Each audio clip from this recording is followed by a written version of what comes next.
द्वारपाल रहते हैं। द्वारपाल को कौन नहीं जानता है महाराज।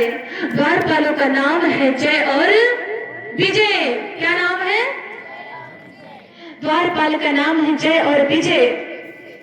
एक बार भगवान की अंतर कृपा थी और भगवान की कृपा से मन से दो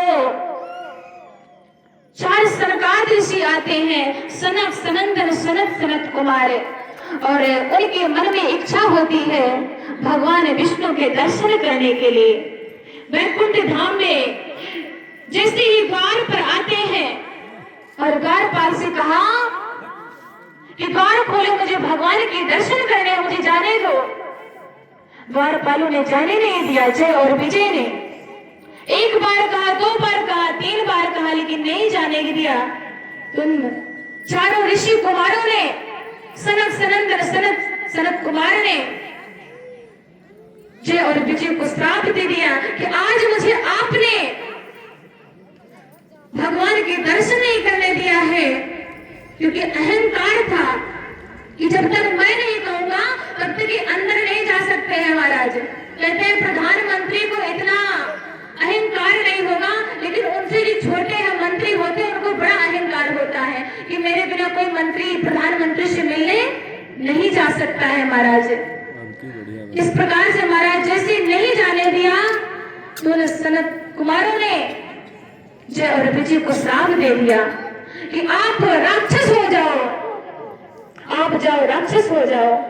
महाराज जब राक्षस होने का श्राप मिल गया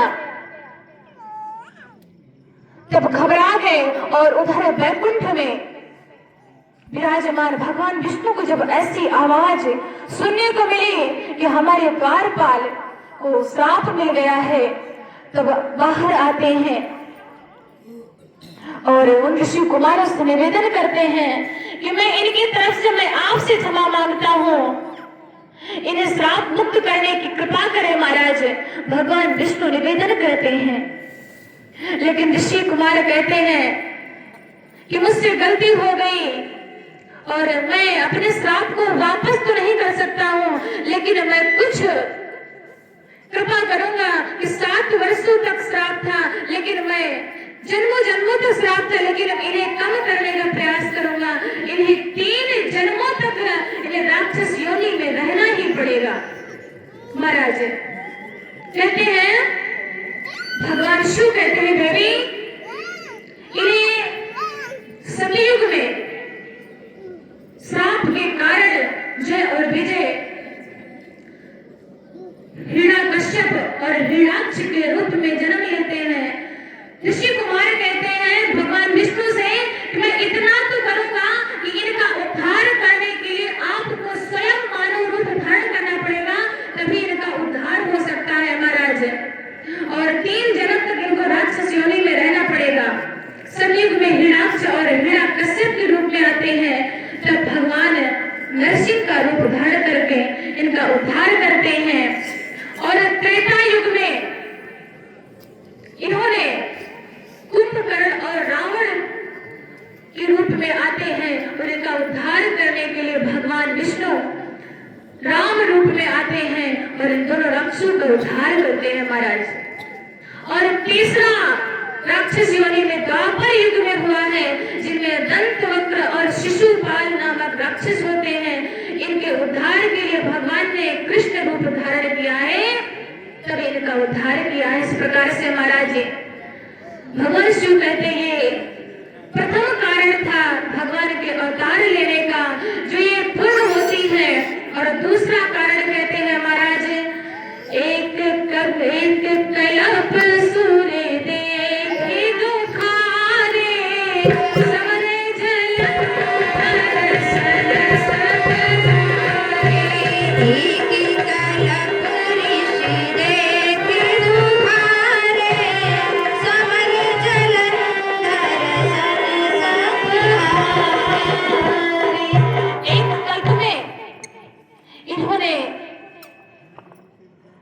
कारण से जन्म लिया था। एक बार महाराज जलंधर नामक राक्षस इतना अत्याचार करता था, लेकिन उनकी पत्नी इतनी सती थी वृंदा नाम की,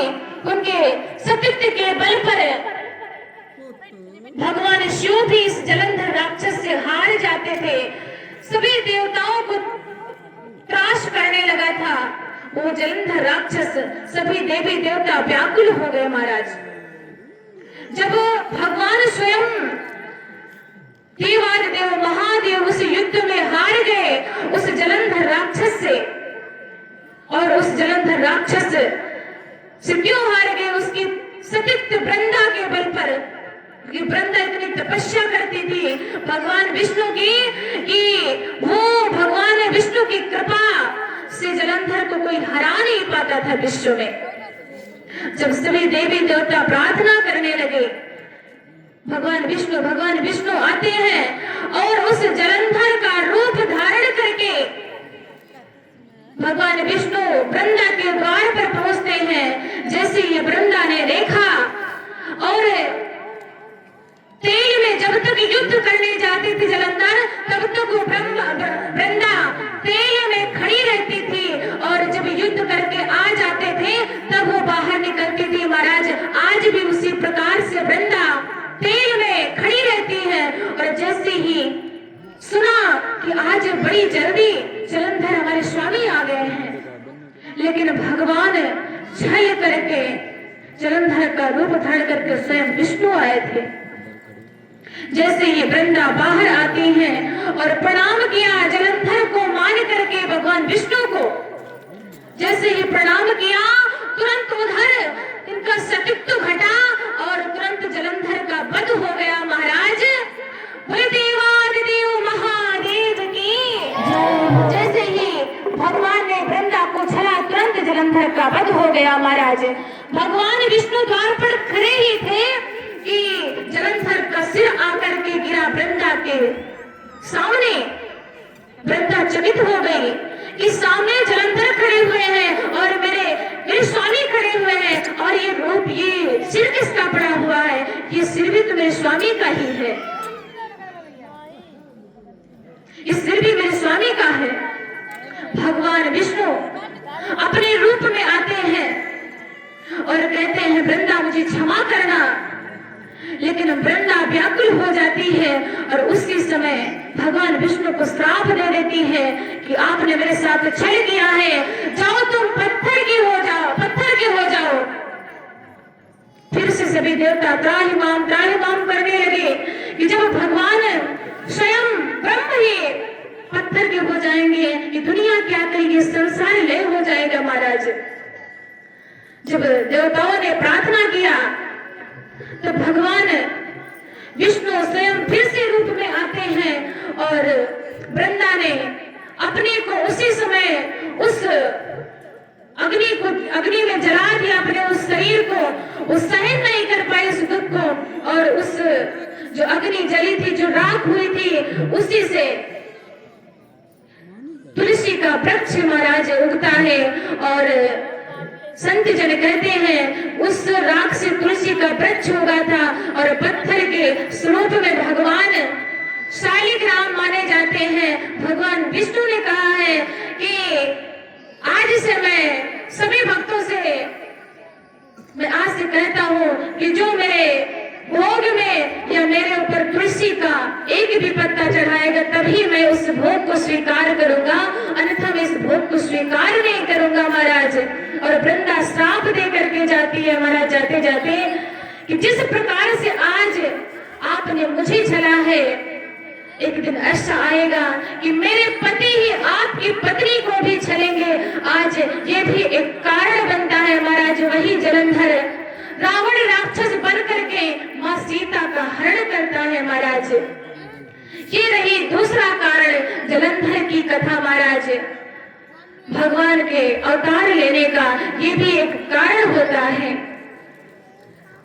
भगवान शिव कहते उमा, तीसरा कारण मैं आपको सुनाता हूँ, बड़े भाव से सुनना। कहते तीसरा कारण कौन सा है? मैया बड़े ध्यान से बैठी हुई है और कहते हैं नारद शाप दीन है एक बारा, कल पे एक ते ही लगी अवतारा। नारद शाप दीन एक बारा, कल पे एक लगी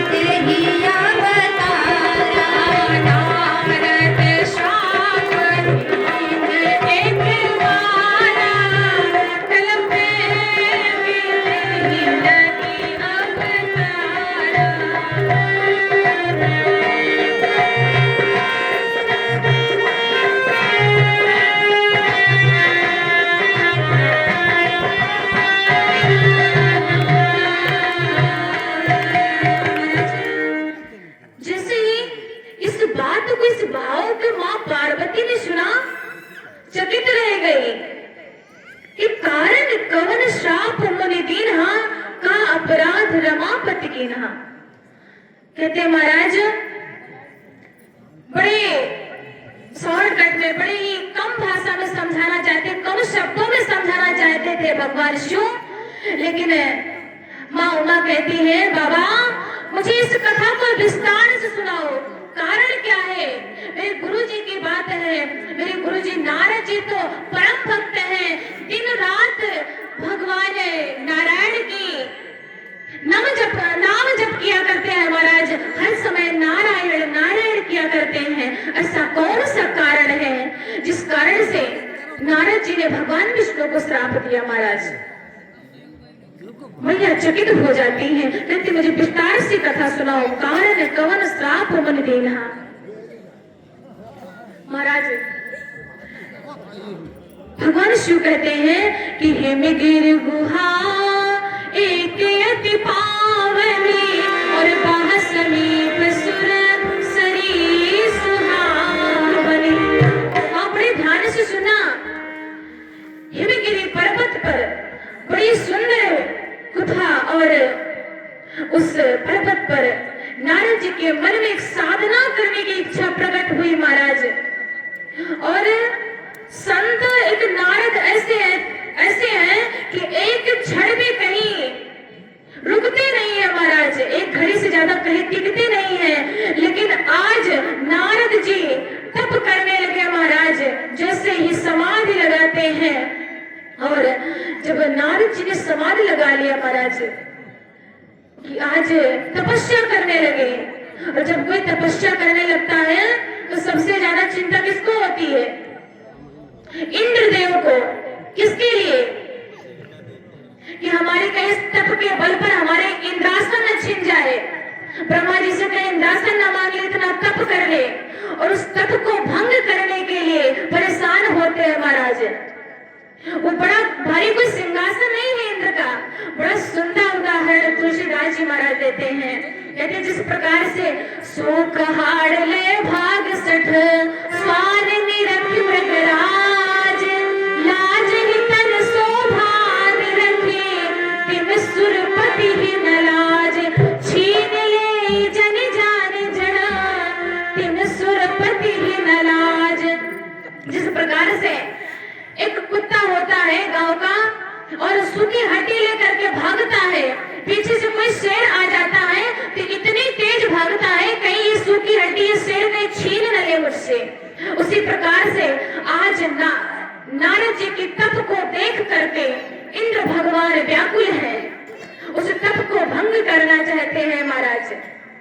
अनेक अप्सराएं जाती हैं, नृत्य करती हैं, लेकिन तब भी भगवान की कृपा से नारद जी समाधि नहीं खुलती है नारद जी की। नारद जी तप में मग्न है महाराज।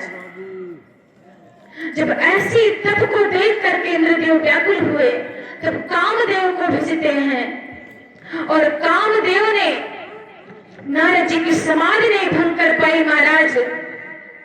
जब तब नारद जी की जब मुनि गति देख सुरेश डेराना, काम ही बोली कीन सन माना, कामदेव भी नारद जी की तपस्या नहीं भंग कर पाए।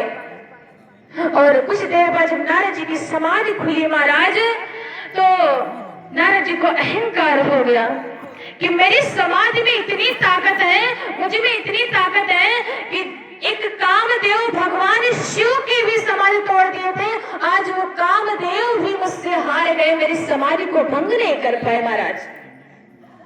नारद जी के मन में अहंकार हो गया, अहंकार